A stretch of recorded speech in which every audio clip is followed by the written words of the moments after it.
Am I audible to all of you? Yes, ma'am. Okay. So today we are going to start with the second unit, that is options, which we had thought of doing it later because it's a big unit. So today we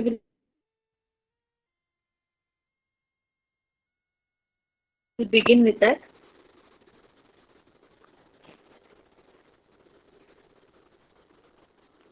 Is the screen visible? Yes, ma'am. Can anybody confirm, is the screen visible? Okay. So we'll start with options. Now what is Yes, ma'am. options? We'll understand that first. Option is two parties under which the buyer of the option buys the right and not the obligation to buy or sell a standard quantity of a underlying asset at or before a predetermined date at a price which is decided in advance. So let's understand this with an example. Option is a contract between two parties. So suppose it is between me and Soumya. So we are two parties. So it's a contract between us under which the buyer of the option, suppose Soumya is the buyer of the option. So the buyer of the option buys the right. So she has the right, not obligation. Obligation means compulsion. So Soumya doesn't has any compulsion. She has the right to decide. And I, as a seller, I have a compulsion.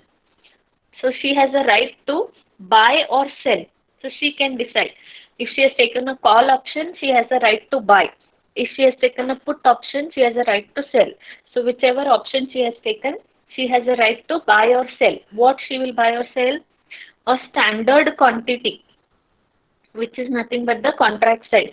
So she may say 20 kgs. So a standard quantity of an underlying asset. So 20 kgs of rice. So quantity, and there should be an asset at a at or before a predetermined date.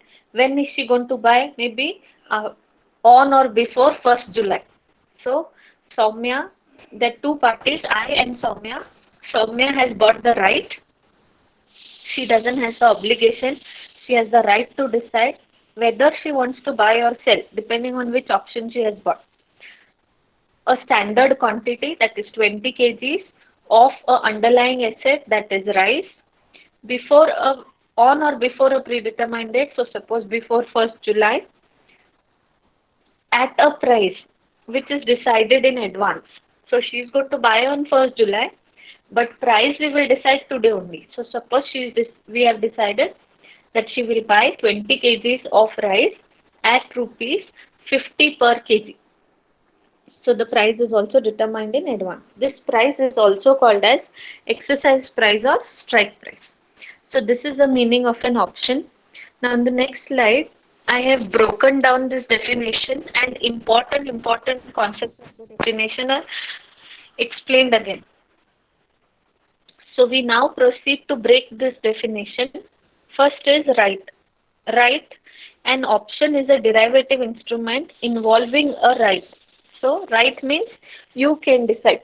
Suppose I tell you that all the students have the right to decide whether they want to attend my class or no. That means there is no compulsion. You can decide whether you want to attend or no. Then what will happen? Most of you who are not interested would not join the class. But if I say it is compulsory, if you don't attend this particular session, it will impact your attendance, it will impact on your marks. Then that means I am asking you to compulsorily attend. You don't have a choice or you don't have a right. In case of option, one party gets the right to decide and the other party gets the compulsion or obligation. So for example, I'm keeping an extra class tomorrow, maybe it's just an example, and I tell that I'm going to do the revision of the first unit, that is futures and forwards. So anyone who is interested can join. That means what? I have given you a right to decide whether you want to join or no. But I have to compulsorily take that extra class. So I am obliged to take it. Now it is on you whether you will join or no. If you join the session, I will have to conduct it. If you don't join the session, the contract will get lapsed. So one person has the right wherein he or she can decide whether they want to buy or they want to sell a particular asset. Depending on their decision, the other party will oblige. Now, there are two parties. One party takes a long position, it buys the option, and it is called the holder of the option. Other one takes a short position, it sells the option, and it is called the writer of the option. So, in my example of taking a class, all of you are the holders of the option because you have the right, you hold the right, you can decide. So, you have bought the option from me, and I have given you the option, so I'll be the writer of the option. That means I've written and given, or I have written and told you that you have a right to decide, and I will oblige to whatever you say. Okay, so here there are two things, and it sometimes becomes confusing. One is to buy or sell the option, that means to buy or sell the right, and other is to buy or sell the asset. Let me explain it with the previous example which I took with Soumya and me. So suppose Soumya buys a put option. What is put option? Put option is right to sell. Okay, so Soumya has taken a long position in put option, means she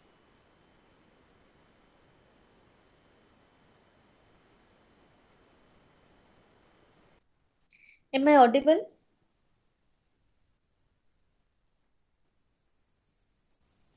Am I audible to you? Yes, ma'am. Okay. Now in the option, what has happened? She has taken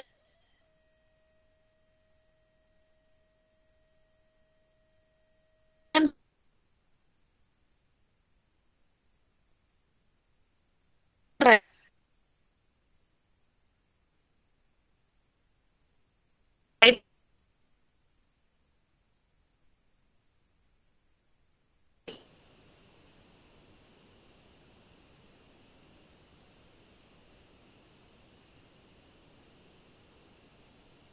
to sell.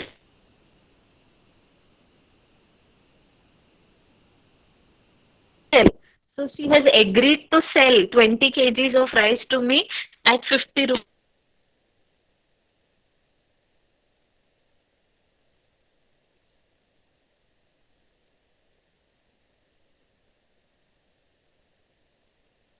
What I'm trying to say?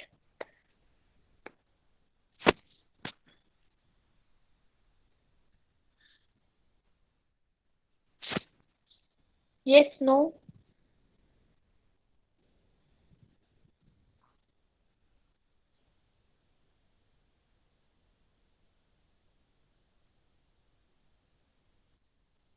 Priyanka, am I audible to you now?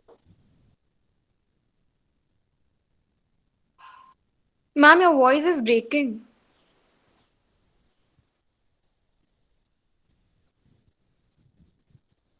If you cannot talk, you can also type in the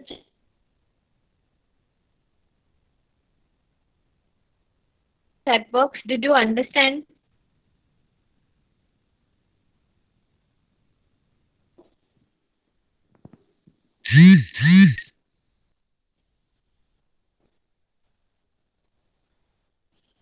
Am I audible? One of you confirm. Yes, ma'am, now you're audible.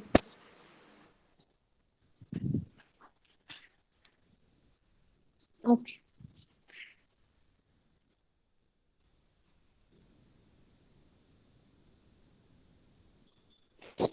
So first one was right. Second one was there are two parties. The next is the obligation. Obligation. The holder can demand performance. So Soumya is the holder of the option. So she will demand performance. She will say, I want to sell rice, you have to buy it. He or she is not obliged to perform. She is not obliged. There is no compulsion on her. If she wants, she can sell rice to me, or she can say, I don't want to sell. So she has a right. In contrast, the writer, that is, if I have given her the option, I am the writer, is obliged to perform. So whenever she wants to sell, I should buy. For me, it is a compulsion. And if she doesn't want to sell, I have to keep quiet. So I cannot demand performance. I have to oblige, and Soumya can demand performance. The next is the exercise price. Exercise price is the price that is decided for the underlying asset which is to be bought or sold. And it is decided in advance, not on the day of buying and selling, but the day when we enter into the contract. Next is expiry date. The date by which the right should be exercised is called as the expiry date. So I told you, maybe we have entered into a contract and we are going to exercise it on 1st July. So the expiry date of the contract is 1st July. On or before 1st July, we can decide and exercise the contract. If we don't, the contract will get lapsed. Option premium. When the buyer buys a right, either to either the right to buy or the right to sell, he has to pay the writer a price. This is called as option premium or option price. What is this? Soumya takes the right from me, so she's the holder of the option, and the writer has just given her the right. But I won't give it for free. I will ask her to pay me something in return. So she will pay me option price or option premium. So maybe I have told her that the option premium is 1 rupee per kg of rice. That means she has to pay me for 20 kg rice, 20 rupees premium. Then I have given her the right. Or I may say 5 rupees per kg is the premium. So 20 kgs into 5 rupees. So it will be 100 rupees, which she has to pay me as premium. So it depends on what is the premium that is demanded, depending upon the quantity, price, and risk of the company. Okay, so this is how this definition has been broken down, and each and every explained separately. Now, types of options. So this particular structure will tell you what are the different types of options available. So in the types of options, we have divided into three things. One is on the basis of exercise style, then on the basis of structure, and on the basis of standard. Of exercise style, there are two: American option and European option. We'll understand the meaning of it. On the basis of structure, there's call option and put option, and you can take option on equity shares or index, that is BSE, NSE, that is Sensex and Nifty, or it can be on the foreign currency, or it can be on futures. On a future contract, you have an option, or it can be interest rate option. So if you remember, I had discussed something called as swaptions when we were discussing swap. So options on a swap, that is foreign currency options. Then I had discussed something credit spread options, where if the interest rate difference between the risk free rate and the risky rate is there, then the party gets the call option. So that is interest rate option. So the options can be done on the currency, on index, equity stock, or on futures. The third type or the classification is on exchange traded or over the counter options. So now this types of options, it can be, you need to know it as for practical point of view also, as well as in exams. Many times I've seen they have asked classify and explain the types of options for 7 marks or 10 marks. So you should be knowing what are the different classifications, this chart, and then their explanations. So first was exercise. Let us, as I told you, that American and European. So American style option. An American option can be exercised by its owner at any time on or before the expiration date. So understand this. You can exercise the option at any time on or before the expiry date. So in the example of me and Soumya, 1st July was the expiry date. So Soumya can exercise the option anytime on 1st July or before 1st July. So suppose today we enter into the contract. Today is 28th April, sorry, 28th May, and 5th June. She decides that she wants to sell me the rice. I'll have to oblige and buy it. So it is not necessary that it happens on 1st July only. It can happen any time on 1st July or before 1st July. This is American style option. Next, European style option. In the case of European option, the owner can exercise his right only on the expiration date and not before it. So if it is an option, then only on 1st July, Soumya can sell me that rice and I can buy it, not before that. So only on that one day or on that expiry date, the option gets exercised. So I hope the difference is clear. Again, I'll repeat, American style option gives you the right to exercise the option on the expiry date or before the expiry. But European style option doesn't allow you to do it before the expiry date. It only allows you to do it on the day of expiration. That is, if 1st July is the date of expiration, only on that day we can buy and sell the rice. The example which I was giving. It may be of options in the world, including those in Europe, American style options. So we have two types of options, but the most popular or the most traded ones are American style options. That is, you can exercise on or before the expiration date. So, if anybody has any doubts, you can stop me in between and ask. If not, I'll continue. Next is on the basis of structure. So first I told you is call and put option. So a call option, it is a contract which gives the owner the right to buy an asset for a certain price on or before a specified date. So call means right to buy. So if Soumya has taken a call option, she will get a right to buy 20 kgs of rice at rupees 50 per kg. Okay, so call option gives you right to buy. And the put option, it gives the owner the right to sell. So if Soumya has bought a put option, she can sell me 20 kgs of rice at rupees 50 per kg on or before 1st July. So it gives you the right to sell something for a certain predetermined price on or before a specified date. The position of the buyer and seller in call and put options are given.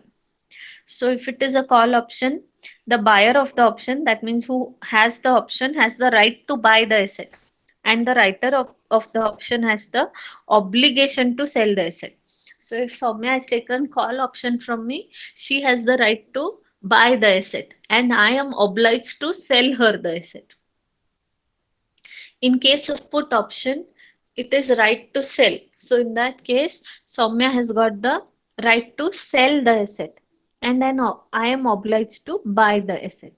So this is how call and put option work. You need to remember this day in and day out. Call option is right to buy, put option is right to sell. Because after this, when we'll be doing the problems, I will not tell you that this one has taken right to buy or right to sell. I'll just tell you that so and so has taken a call option. You should understand call option is a right to buy. So and so has taken a put option. That means he or she has agreed to sell.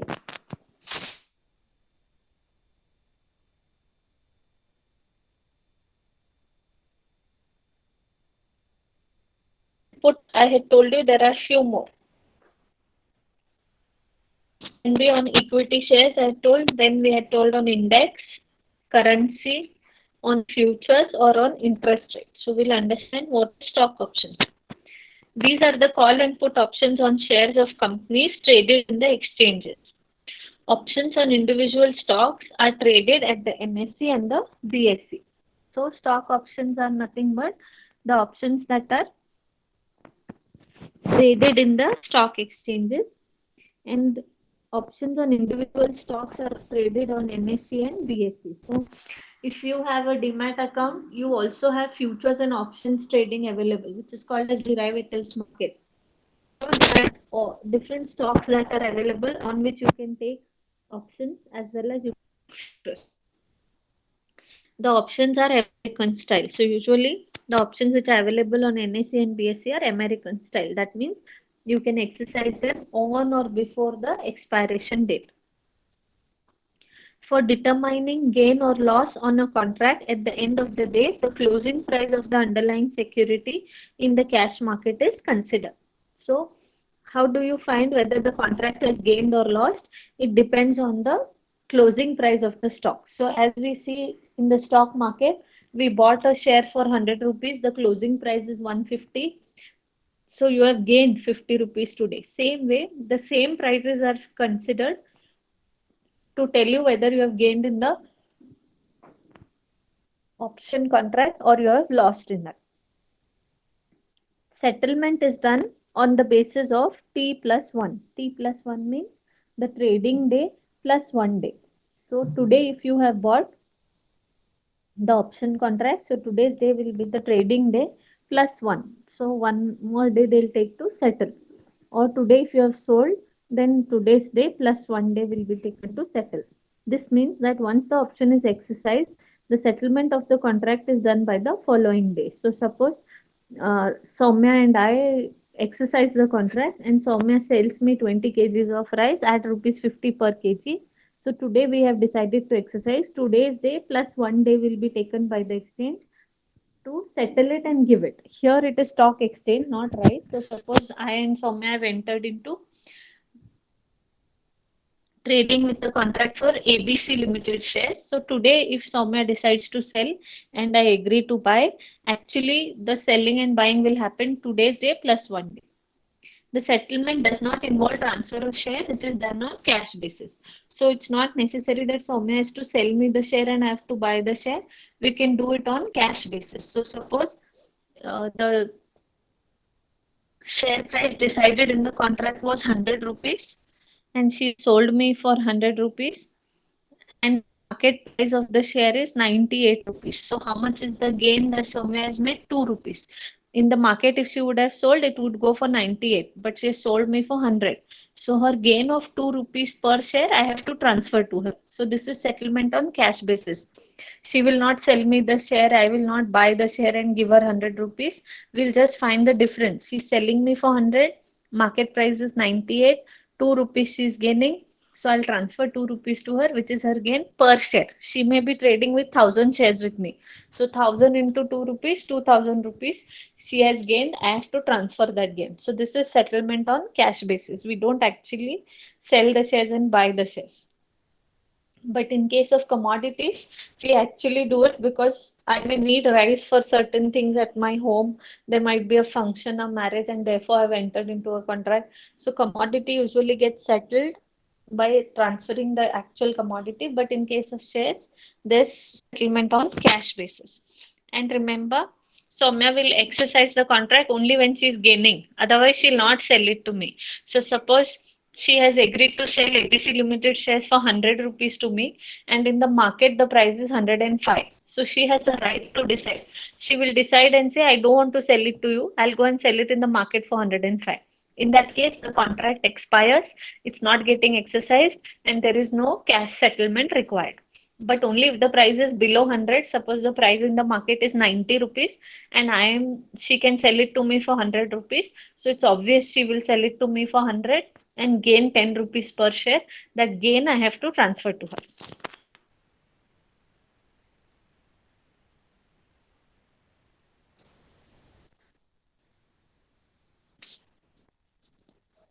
Okay, let's go to the next.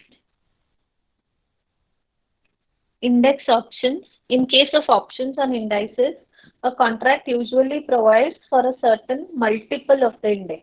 So here the contract is on a particular index. So it is how it will work. Let's see.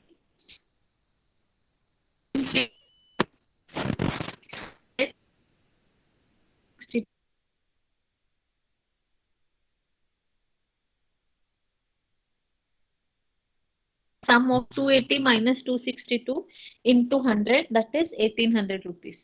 So if there is a contract on S&P 100, so 100 is the multiplier and we have to check the points. So you entered into the contract saying that the index will be 262 points, but in actual if the index is 280 points. So 280 minus 262, the gain is 18 rupees. 18 rupees into 100, the multiplier. 1800 is what is the gain. So the writer of the option would pay the holder a sum of 1800 rupees when the option is exercised. Because the holder is gaining, the writer has to provide the gain. The index value used is the end of the day when the exercising instructions are given. They are available on the Sensex, S&P, CNX Nifty of the NSE. So they are available in all these exchanges. So if you're doing it on Sensex and the Sensex is maybe 1400 points, exercise price that you've decided, and the actual Sensex is 1500, the difference is 100 into the multiplier. Suppose the multiplier is also 100, 100 into 100, that much gain you will have to transfer.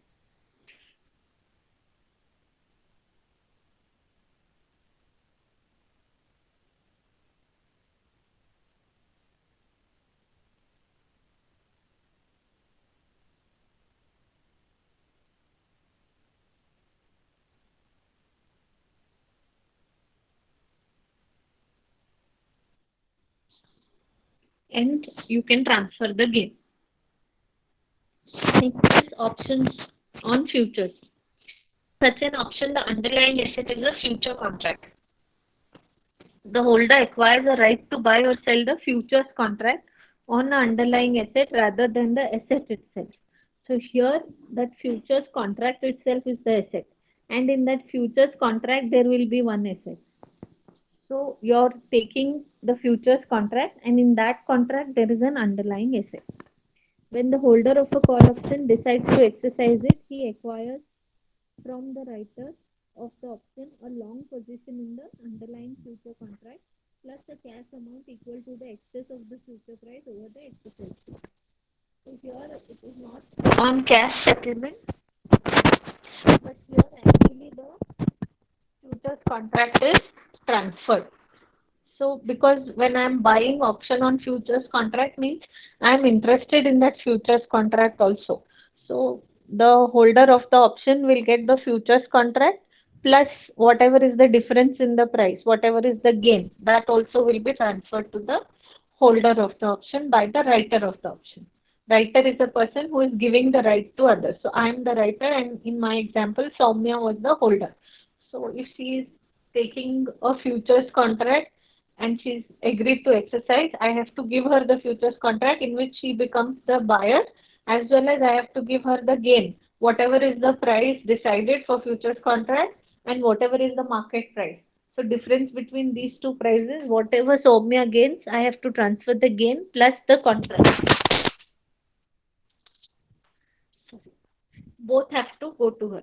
Next, when the holder of a put option exercises, he acquires a short position in the underlying future contract and the cash amount equal to. So if Soumya has taken a call option, then she'll become the buyer in the future contract because call option gives right to buy. If Soumya has taken a put option, she'll become the seller in the futures contract. Remember, in the futures contract also there are two parties. One is the buyer and the seller, and both the parties agreed to buy or sell at a specified date at a specific price a particular underlying asset. So the same contract is traded now. So if a call option is taken, the holder of the option becomes buyer in the future contract. If a put option is traded, the holder of the option becomes a seller in the futures contract. So this was about options on futures contract. Next, options on foreign currency. This gives the right to a buyer to buy or sell a fixed quantity of a specified currency in the exchange for a specific quantity of other currency in a ratio determined by the strike price of the option. So here you're exchanging one currency for other currency, and if you are the buyer, if you have the right to buy, if you have the option, that means you have the right to buy or sell. If you have a call option, you can buy one currency by paying with other currency. If you have taken a put option, you can sell one currency for another currency. So here basically there is an exchange of one currency with another currency at a ratio determined by the strike price. So exchange rate is determined. Here ratio determined by strike price means at what rate I'm going to exchange one currency with other currency. So I may say I'm going to exchange $1 for rupees 50. So that is the exchange rate that is fixed, and on a particular day you can actually exchange that much currency. Interest rate options are the instruments whose payoffs are dependent in some way on the level of interest rates. They are used to hedge interest rate risk exposure.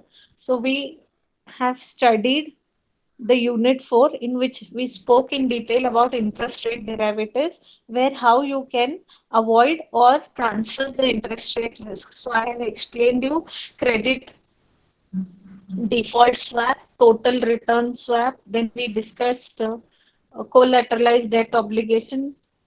Then we had credit spread options. These are all interest rate derivatives or options on interest rate derivatives, wherein you are trying to avoid your interest rate risk and transfer it to the speculator, and you are a hedger. So these are the different types of options on the basis of structure. Okay, so we had call option, put option, and under that we had call option, put option, and then under that we had equity. We had the options on futures, options on index, options on interest rate, and option on currency. Now we'll see on the basis of standard. On the basis of standard, I told you there are two. One is exchange traded and the other is over the counter, or it is also called as exotic. Exchange traded means these contracts are listed on the stock exchange, on recognized exchanges, and you can buy and sell it from the broker anytime you want to. So exchange traded options are traded on recognized stock exchanges world over, and their volume is growing at an astronomical rate. So any exchange, it can be in India, you can take Sensex or Nifty, NSE or BSE. You can go to any other country. You can, if you go to New York, it is New York Stock Exchange. So each country, their stock exchanges, you can buy it from any exchange. The next is exotic or over-the-counter option. Here, the word itself says that it is not listed on the exchange. It is between two parties. There is no broker, no stock exchange. It's not listed anywhere. So the two parties discuss, negotiate, and enter into a options contract. Besides trading options on the exchange, it is also possible to enter into private options. Private options means there is no broker, no stock exchange. It's not listed between two parties only. Arrangements with brokerage firms or other dealers. So to enter into private options, arrangements with brokerage firms and other dealers. So it is possible to enter, and for such things you can take help of the brokers. Institutions sometimes do this when they need a product with characteristics that are not available in the exchange traded products. Why do they go for over the counter options? Because certain things which they need are not listed on the exchange. So suppose I want an options contract on Wipro shares and they are not listed on the exchange. Then I can enter into a private contract by taking help of my broker, asking him if anybody is ready to trade with in options with a Wipro share. If anybody is there, broker will inform me and we both will enter into a private contract. The strike price, the life of the option, the premium, all negotiated by the parties involved. This is called the over-the-counter option. So this is not a standardized contract. If two parties meet and they want to enter into the contract, then the price, premium, quantity, date, everything can be sat together, decided. Because the clearing house do not get involved with over-the-counter options, they are subject to counterparty risk. So here there is no guarantor, no stock exchange or clearing house. Both the parties have to bear their default risk. So if anyone defaults, the other party will be at risk. So that was about types of options. If anybody has any doubts, you can ask.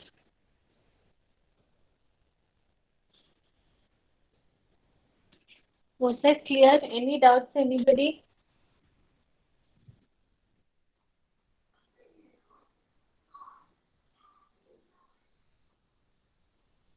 Okay. Now the next part is moneyness of the contract. In case of moneyness of the contract, there are three things that we need to know. At the money option, the money, the money option. Now, all of you listen to me carefully. You call an option at the money if the option is giving you gain. So if you're gaining, I'm saying the option is at the money. If the option doesn't give you any gain, it is at BEP, no profit, no loss, then we call the option as in the money. And if the option, once again, if it is at BEP, we call it at the money. If you have a gain, you call it at in the money. And if there is loss, you will call it as out of the money. So if the option gives no profit, no loss, then it is at the money. That means exactly at the same price. So there is no profit, no loss, zero profit. In the money means the contract is in the money. That means we are gaining. Gain is coming in. Out of the money means the contract is giving you losses. Okay, now how to find whether it is money, in the money, out of the money? So this is how we do it. I'll read. The put option will be exercised only if the option is in the money. In the money means you are gaining, and exercise will happen only if there is gain. To find that, we need two things. That is S0 and E. S0 is the stock price or spot price, and E is the exercise price. Now, how do we understand whether the option is in the money or out of the money? So the table will tell you that if your S0 is greater than E, greater than E means E is the exercise price, that is the option price, and S0 is the market price. So suppose your S0 is 100 and the option price is 95. So your market price is 100 and the option price is 95. Now let's understand for call option. Call option means right to buy. So if you go to the market and buy, you can buy it for 100. But if you go in the option and buy, you can buy it for 95 because the market price is higher and the option price is lower. In that case, you will decide your right to buy in the option. So you are ready to buy for 95 rupees, not for 100 rupees. So how much you are saving? 5 rupees. Instead of paying 100 rupees in the market, you already have an option contract in which you can pay 95 rupees and buy the same share. So you buy it for 95 instead of buying for 100, you save 5 rupees. That 5 rupees is your gain. And therefore we say call option is in the money. Now let's see the second situation.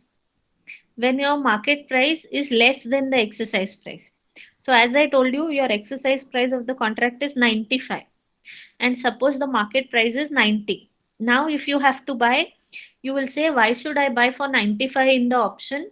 It's better to go to the open market and buy it for 90 because you're going to save there. So what you will say, the option is out of the money. If I buy it from the option, I'll have to pay 95.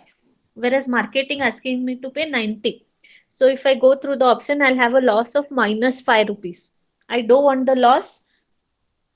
So I'll call the option out of the money and I will not exercise it.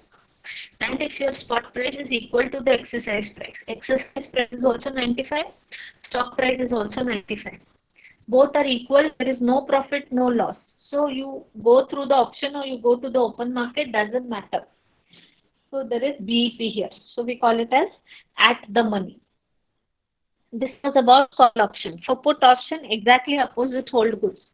Because put option means right to sell. So let's take the first example. Market price was 100 and exercise price was 95. Now you have to sell because you have a put option. So will you sell it for 100 or will you sell it for 95?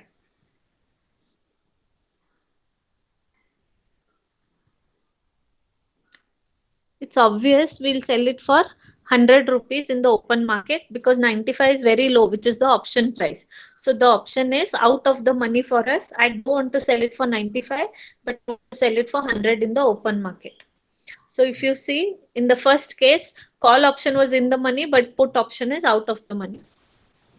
The next, if the exercise price is 95 and market price is 90, then if you want to sell, you will not go to the market, you will sell it through the option, because selling for 95 is better than for 90. So you will say 5 rupees I can gain, the option becomes in the money. And last, if both are 95 95, whether you sell here or there doesn't matter, so it is at the money. Today, this in my next class, I'll discuss the intrinsic value. We will do some.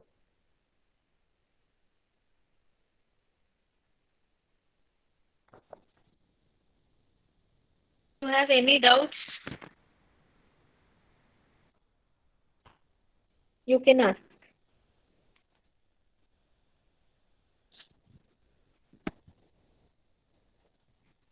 Anybody having any doubts?